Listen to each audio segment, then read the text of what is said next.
Hello and good morning students. तो आज हम लोग एक नया चैप्टर शुरू करेंगे जिसका नाम है फोटोसिंथेसिस इन हायर प्लांट्स। ऐसे तो क्लास 6 और 7 से हम लोग ये फोटोसिंथेसिस टर्म को सुनते आ रहे हैं और हम लोग ये जानते भी हैं कि फोटोसिंथेसिस होता क्या है। अगर एक सिंपल डेफिनेशन दिया जाए फोटोसिंथेसिस का तो हम क्या कहेंगे कि फोटोसिंथेसिस एक ऐसा प्रोसेस है जिससे प्लांट्स क्या करते हैं, फूड मैन्युफैक्चर करते हैं by using sunlight, carbon dioxide and water. अभी जब हम लोग क्लास 11 में फोटोसिंथेसिस पढ़ते हैं और वो भी in case of higher plants, तो हम इसको बहुत ही ज़्यादा डीप और डिटेल में स्टडी करते हैं कि फोटोसिंथेसिस एक्चुअली में होता क्या है।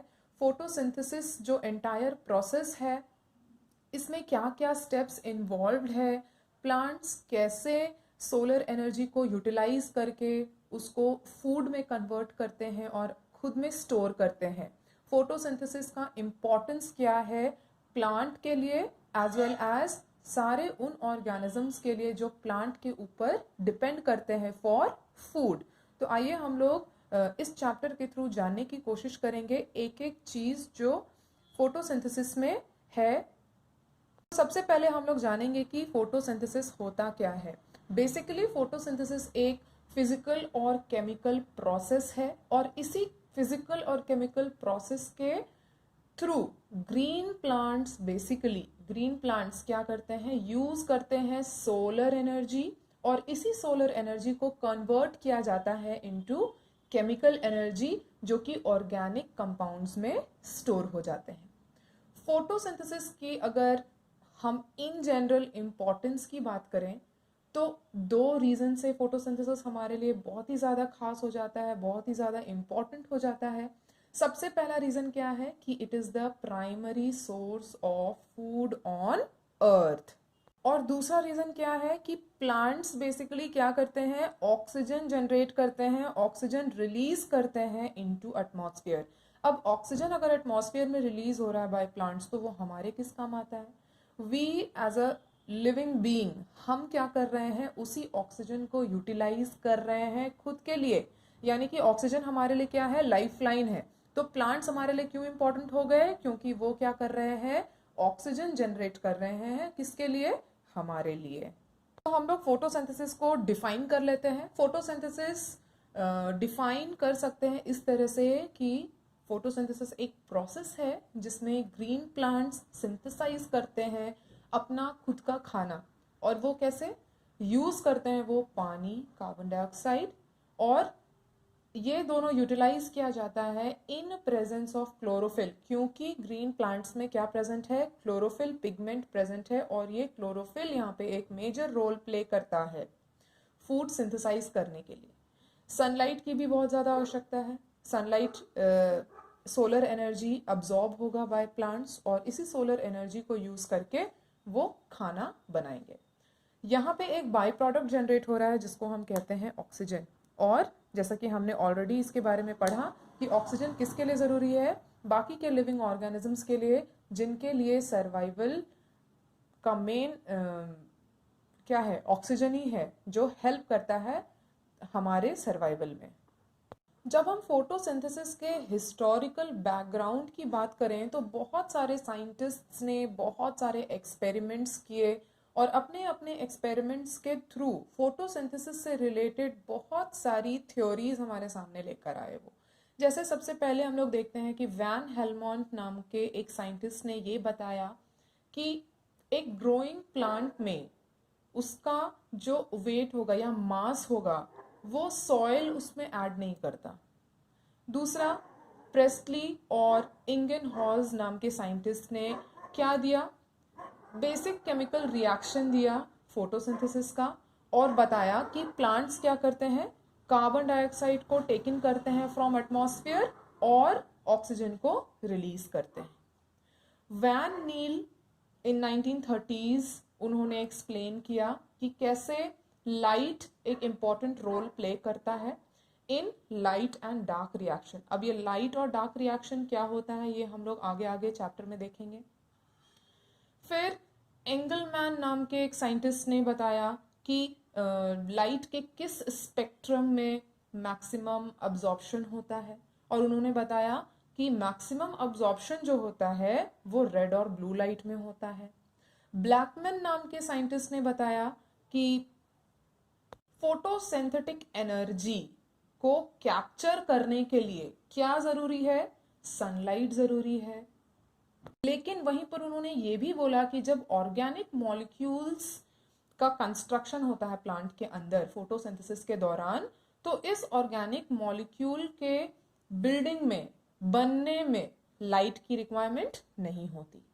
फिर से वैन नील ने हमें यह भी बताया कि फोटोसिंथेसिस एक लाइट डिपेंडेंट रिएक्शन है, मतलब लाइट के प्रेजेंस में ही फोटोसिंथेसिस होगा। और H2 जो कंपाउंड है वो रिड्यूस करता है कार्बन डाइऑक्साइड को और क्या बनाता है, कार्बोहाइड्रेट।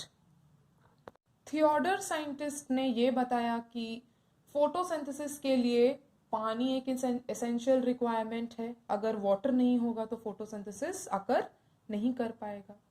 फिर इंगेनहॉज ने हमें बताया कि सनलाइट इज एसेंशियल प्लांट्स के लिए, ताकि वो क्या प्रोसेस कर सके, एयर के प्यूरिफिकेशन के प्रोसेस को कर सके।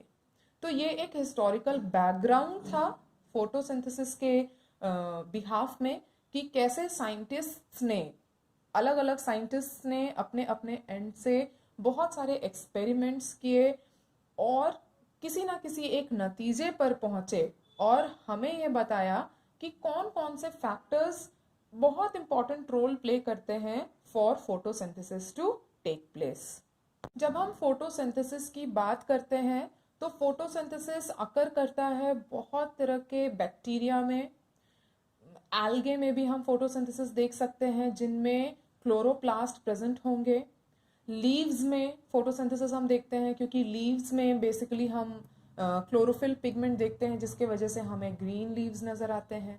और यंग स्टेम्स ऑफ प्लांट के जो यंग स्टेम्स हैं जो ग्रीन कलर के दिखाई देते हैं, वो पोर्शन भी फोटोसिंथेसिस कर सकते हैं।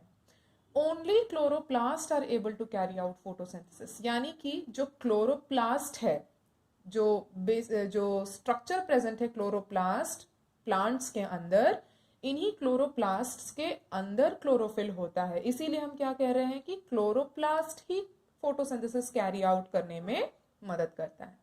दो इंपॉर्टेंट रॉ मटेरियल रिक्वायर्ड होता है फोटोसिंथेसिस के लिए, वो क्या क्या है, वाटर एंड कार्बन डाइऑक्साइड। जब हम फिर से फोटोसिंथेसिस की बात करते हैं तो हम क्या देखते हैं कि फोटोसिंथेसिस 3 डिफरेंट स्टेजेस में होता है। और वो 3 डिफरेंट स्टेजेस क्या क्या है। सबसे पहला स्टेज फोटोसिंथेसिस में हम क्या देखते हैं, कैप्चरिंग सोलर एनर्जी, यानी कि सोलर एनर्जी को प्लांट क्या करेगा, कैप्चर करेगा, ट्रैप करेगा। ये हम इसको कहते हैं मेम्ब्रेन सिस्टम, यानी कि जब हम इसको डिटेल में पढ़ेंगे तो हम ये जानेंगे कि कैसे ग्राना एंड स्ट्रोमा लैमेले, ये दो टर्म को याद करेंगे, ग्राना और स्ट्रोमा लैमेला, ये क्या करते हैं, ट्रैप करते हैं लाइट एनर्जी को। क्यों, इनमें ये पावर क्यों है कि वो सोलर एनर्जी को ट्रैप कर सकते हैं, क्योंकि इनमें ही क्या प्रेजेंट होता है, क्लोरोफिल पिगमेंट प्रेजेंट होता है।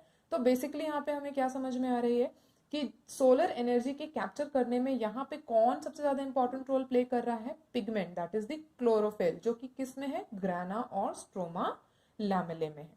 सेकेंड स्टेज क्या है, इसी ट्रैप्ड सोलर एनर्जी को यूज करना है क्या बनाने के लिए, एटीपी और NADPH। यहाँ पे जो NADPH है इसको यूज किया जाता है as reducing power. Third stage है using ATP and NADPH to synthesize organic molecule from CO2। यानी कि इसका मतलब क्या है कि ATP और NADPH को हम यूज कर रहे हैं ऑर्गेनिक मॉलिक्यूल सिंथेसाइज करने के लिए, किससे, CO2 से। और यही CO2 से जब हम सिंथेसाइज करेंगे, जो स्ट्रोमा में एंजाइम्स प्रेजेंट होंगे कार्बन डाइऑक्साइड को रिड्यूस करने के लिए, तो कार्बन डाइऑक्साइड को रिड्यूस करके किस में कन्वर्ट कर रहे हैं, कार्बोहाइड्रेट में कन्वर्ट कर रहे हैं। अब एक और इंपॉर्टेंट बात जो हमें याद रखनी है कि जो पहला 2 स्टेज है वो टेक प्लेस करता है लाइट के प्रेजेंस में, यानी कि अगर लाइट है तभी ये फर्स्ट 2 स्टेजेस टेक प्लेस करेंगे। और इसलिए इसको कहा जाता है लाइट रिएक्शन। वहीं जब हम थर्ड स्टेज की बात करते हैं तो ये टेक प्लेस कर सकता है लाइट के एब्सेंस में भी, इसीलिए इसको हम डार्क रिएक्शन कहते हैं। और डार्क रिएक्शन को केल्विन साइकिल भी कहा जाता है।